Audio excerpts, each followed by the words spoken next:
Hello மக்களே, செம்மையான ஒரு வேலைவாய்ப்பு. அதுவுமே வழங்குறது யார் அப்படின்னா, the new India assurance company அப்படின்னு சொல்கிறாங்க இல்லையா, காப்பீடு கழகம். அவங்ககிட்ட இருந்து வெளியாயிருக்க ஒரு அறிவிப்பு தாங்க இது. நல்ல வேலைவாய்ப்பு, நல்ல சம்பளம். தொடர்ந்து வீடியோவை ஸ்கிப் பண்ணாமல் பாருங்கள். டெஃபினட்டாக உங்கள் எல்லாத்துக்குமே ஹெல்ப்ஃபுல்லாக இருக்கும். உங்கள் ஃப்ரெண்ட்ஸ் அண்ட் ஃபேமிலிக்கிட்டே அதிகபட்சமாக ஷேர் பண்ணுங்கள். ஏன்னா கொஞ்சம் நெஞ்ச போஸ்டிங் இல்லைங்க, 550 பேரை வந்து வேலைக்கு எடுக்கிறதாக சொல்லியிருக்காங்க. அட்மினிஸ்ட்ரேட்டிவ் ஆஃபீஸர் அப்படின்ற ஒரு ரோலுக்கு. சரிங்களா, நிறைய வேகன்சிஸ் இருக்குது. ஃபஸ்ட்டு வந்து ரிஸ்க் இன்ஜினியர் அப்படின்ற ஒரு கேட்டகரிக்கு கீழே 50 பேரை வேலைக்கு எடுக்கிறாங்க. அதை எப்படி ஸ்ப்ளிட் பண்ணியிருக்காங்க, SC ST OBC EWS UR category பிடபிள்யூபிடி அப்படின்றது கேட்டகரி வைஸாக அவங்க ஸ்ப்ளிட்டையுமே அவங்க போட்டிருக்காங்கங்க. அதை வந்து நீங்கள் செக் அவுட் பண்ணிக்கோங்க. ரிஸ்க் இன்ஜினியர் அப்படின்றதுக்கு டோட்டலாக 50 வேகன்சி இருக்குது. அதே மாதிரி ஆட்டோமொபைல் இன்ஜினியர் அப்படின்ற மாதிரி 75 வேகன்சி இருக்குது.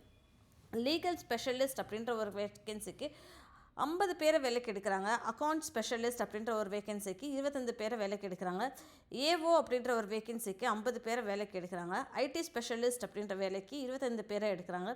பிஸ்னஸ் அனாலிஸ்ட் அப்படின்ற ஒரு வேலைக்கு 75 பேரை எடுக்கிறாங்க. கம்பெனி செக்ரட்டரி அப்படின்ற வேலைக்கு 2 பேரை தான் எடுக்கிறாங்க. அக்வேட்டேரியல் ஸ்பெஷலிஸ்ட் அப்படின்ற ஒரு ரோலுக்குமே 5 பேரை எடுக்கிறாங்க. ஜென்ரலிஸ்ட் கேட்டகரியில் மோஸ்ட்லி அப்படின்னு சொல்லி பார்த்தோன்னா 193 பேரை எடுக்கிறாங்க. எஸ்சி கேட்டகரியில் 29, எஸ்டியில் 15, ஓபிசியில் 52, இடபிள்யூஎஸில் 19, யூஆர் கேட்டகரியில் 78 அப்படின்ற மாதிரி சொல்லியிருக்காங்க. ஸோ டோட்டலாக 550 வேக்கன்சி இருக்குங்க. 550 வேக்கன்சியுமே நல்ல வேக்கன்சி. ஸோ டெஃபினட்டாக அப்ளை பண்ணலாம். ஓகேங்களா, என்ன சொல்லியிருக்காங்க அப்படின்னா, கடைசி நாள் இதுக்கு வந்து நீங்கள் அப்ளை பண்ணணும் அப்படின்னா அப்ளிகேஷன் ஃபீஸ் ஓப்பன் ஆகிறது 30 ஆகஸ்ட் வரைக்கும் தாங்க இதுக்கான டைமிங்ஸ் இருக்குது. ஸோ டக்குன்னு சொல்லிட்டு அப்ளை பண்ணுங்கள். ஃபேஸ் 1 எக்ஸாமினேஷன் கண்டக்ட் பண்ணுவாங்க இல்லையா, ஸோ அது என்னைக்கு அப்படின்னு சொல்லி பார்த்தோன்னா 14 செப்டம்பர் மாதம் அப்படின்ற மாதிரி சொல்லியிருக்காங்க. ஃபேஸ் 2 வந்து 29 அக்டோபர் மாதம் அப்படின்ற மாதிரி சொல்லியிருக்காங்க. நம்ம சம்பளம் எவ்வளோ அப்படின்றது பார்ப்போம் இல்லையா, சம்பளம் படிப்பு என்ன அப்படின்றது பார்ப்போம். சம்பளம் இங்கே எங்கே கொடுத்துருக்காங்க அப்படின்னு சொல்லி பார்த்தோன்னா, மினிமமாக இனிஷியலாக உங்களுக்கு வந்து போஸ்டிங் 5 வருஷமுக்கு இருக்கும். அதுக்கப்புறம் ஒரு ஸ்பெஷல் போஸ்டிங் ஒரு 10 வருஷம் இருக்கும் அப்படின்ற மாதிரி அவங்க சொல்லியிருந்திருக்காங்க. சரிங்களா, ஒரு 4 இயர்ஸ்க்கு வந்து நீங்கள் பாண்டு எடுக்கிற மாதிரி இருக்கும். நான் இந்த வேலை பார்ப்பேன் அப்படின்னு சொல்லிட்டு ஒரு 4 இயர்ஸ்க்கு உங்களுக்கு பாண்டை வந்து எழுதி கொடுக்குற மாதிரி இருக்கும் அப்படின்ற மாதிரி சொல்லியிருக்காங்க. சம்பளம் மாதத்துக்கு 50,925 ரூபா அப்படின்ற மாதிரி சொல்லியிருக்காங்க. பேசிக் பே இது போக உங்களுக்கு கிராஸ் எமுல்மெண்ட் இதெல்லாம் மெட்ரோபாலிட்டனில் நீங்கள் வேலை பார்க்குறீங்களா, சென்னை மாதிரி இடத்துலலாம் நீங்கள் வேலை பார்க்குறீங்க அப்படின்னா 900 ரூபா உங்களுக்கு சம்பளம் கிடைக்கும். ஸோ 90,000 ருபீஸ் உங்களுக்கு சேலரி பேக்கேஜாக கிடைக்கும் அப்படின்ற மாதிரி சொல்லியிருக்காங்க. இது போக என்பிஎஸ் இருக்கும், அதுக்கப்புறம் எல்டிஎஸ் இருக்கும், கிராஜுவேட்டி இருக்கும், மெடிக்கல் ஃபண்ட் இருக்கும், குரூப் பர்சனல் அசிஸ்டன்ஸ் இன்சூரன்ஸ் இருக்கும். இது எல்லாமே இருக்கும் அப்படின்ற மாதிரி அவங்க சொல்லியிருந்திருக்காங்க. சரிங்களா, அது போக வேறு என்ன சொல்லியிருக்காங்க அப்படின்னு சொல்லி பார்த்தோன்னா, ஐடி ஸ்பெஷலிஸ்ட்டாக அப்படின்னு சொல்லி பார்த்தீங்கன்னா பிஇ பிடெக் எம்இ எம்டெக் ஐடியில் படிச்சிருக்கணும் அப்படின்ற மாதிரி சொல்லியிருக்காங்க. பிஸ்னஸ் அனாலிஸ்ட் அப்படின்னா நீங்கள் வந்து bachelors masters statistics maths actuarial science data science business analyst இதில் ஏதாவது ஒரு ரெகக்னைஸ்ட் யூனிவர்சிட்டியிலேருந்து 60% மார்க் வாங்கிக்கணும்னு எதிர்பார்க்குறாங்க. கம்பெனி செக்ரட்டரி அப்படின்னு சொல்லியிருந்தேன்னா ஏசிஎஸ் எஃப்சிஎஸ் ஃப்ரம் ஐசிஎஸ்ஐ படிச்சிருக்கணும் அப்படின்ற மாதிரி சொல்லிடுறாங்க. அக்யூட்டரியல் ஸ்பெஷலிஸ்ட் அப்படின்னு சொல்லி பார்த்தோன்னா கிராஜுவேஷன் போஸ்ட் கிராஜுவேஷன் நீங்கள் ஏதோ ஒரு டிசிப்ளினில் 60% மார்க் வாங்கியிருக்கணும் அப்படின்றது எதிர்பார்க்குறாங்க. சரிங்களா, அது போக ஆட்டோமொபைல் இன்ஜினியர் அப்படின்னு சொல்லி பார்த்தோன்னா பிஇ பிடெக் எம்இ எம்டெக் ஆட்டோமொபைலில் முடிச்சிருக்கணும், 60% மார்க் வாங்கியிருக்கணும்னு எதிர்பார்க்குறாங்க. ரிஸ்க் இன்ஜினியரிங் முடிச்சிருந்துருக்கணும். ஓகேங்களா, ஏதோ ஒரு டிகிரி ரிஸ்கில் இன்ஜினியரிங்கில் முடிச்சிருக்கணும் அப்படின்ற மாதிரி சொல்லியிருக்காங்க. கிராஜுவேஷன் போஸ்ட் கிராஜுவேஷன் எந்த ஒரு டிசிப்ளினாக இருந்தாலும் பரவாயில்ல, 60% மார்க் வேணும் அப்படின்றது தான் எக்ஸ்பெக்டேஷன்ஸ். சரிங்களா, லீகல் ஸ்பெஷலிஸ்ட் அப்படின்னா நீங்கள் வந்து லா படிச்சிருக்கணும் அப்படின்றது சொல்கிறாங்க. 60% மார்க்கு, 55% எஸ்சி எஸ்டி பிடபிள்யூடி கேட்டகரியில் அப்படின்ற மாதிரி சொல்லியிருக்காங்க.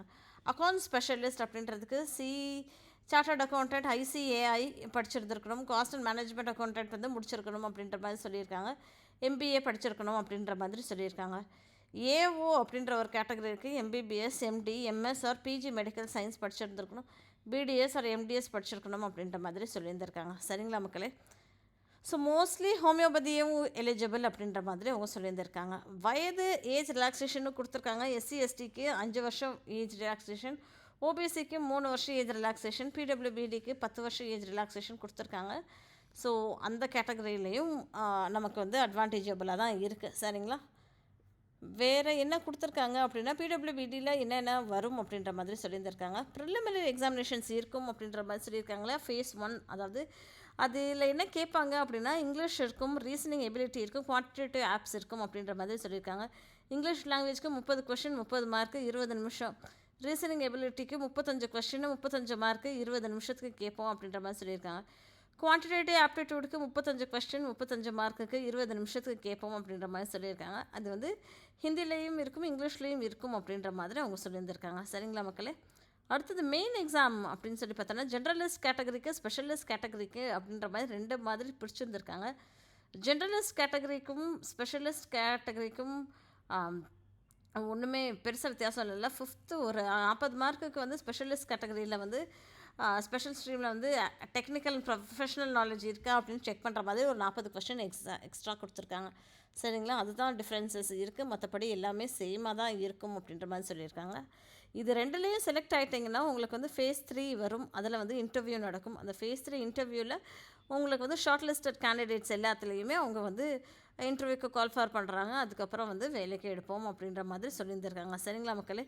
ஸோ என்னென்ன வரப்போவே என்னென்ன டாக்குமெண்ட்ஸ் வேணும் அப்படின்றதையும் கொடுத்துருக்காங்க. நீங்கள் எடுத்துகிட்டு வர வேண்டியது call letter, valid call letter, அப்புறம் வந்து valid system generator print out எடுத்துகிட்டு வாங்க. உங்களோட டேட் ஆஃப் பர்த்தோட சர்டிஃபிகேட்டு, பர்த் சர்டிஃபிகேட்டு, அதுக்கப்புறம் வந்து ஆதார் சர்டிஃபிகேட்டு, மார்க் சர்டிஃபிகேட்ஸு, ஓகேங்களா? அப்புறம் வந்து கேஸ்ட் சர்டிஃபிகேட் ஏதாவது இருந்தால் எடுத்துகிட்டு வாங்க, டிசபிலிட்டி சர்டிஃபிகேட் ஏதாவது இருந்தால் எடுத்துகிட்டு வாங்க அப்படின்ற மாதிரி சொல்லியிருந்திருக்காங்க. சரிப்பா, நமக்கு எக்ஸாமினேஷன் சென்டர் இருக்கா அப்படின்னா புதுச்சேரியில் இருக்குங்க. அது போக தமிழ்நாட்டில் சென்னை, கோயம்புத்தூர், மதுரை, நாகர்கோவில், கன்னியாகுமரி, சேலம், தஞ்சாவூர், திருச்சிராப்பள்ளி, திருநெல்வேலி, வெள்ளூர், கடலூர், அதுக்கப்புறம் தருமபுரி, ஈரோடு, நாமக்கல், இந்த மாதிரி எல்லா இடத்துலையுமே பரவலாக இருக்குங்க சென்டர்ஸ். சரிங்களா மக்களே? ஸோ இந்த மாதிரி நீங்கள் தெரிஞ்சுக்கணும்னு ஆசைப்பட்டீங்கன்னா சேனலை சப்ஸ்கிரைப் பண்ணிக்கோங்க. லிங்க்கை வந்து நான் டிஸ்கிரிப்ஷன் பாக்ஸில் விட்டுறேன். www.newindia.co.in அப்படின்ற மாதிரி இருக்குது. ஸோ அதை கிளிக் பண்ணிவிட்டு நீங்கள் வந்து அப்ளை பண்ணிக்கலாம். சரிங்களா மக்களே? All the best. மறக்காமல் சேனலை சப்ஸ்கிரைப் பண்ணிக்கோங்க.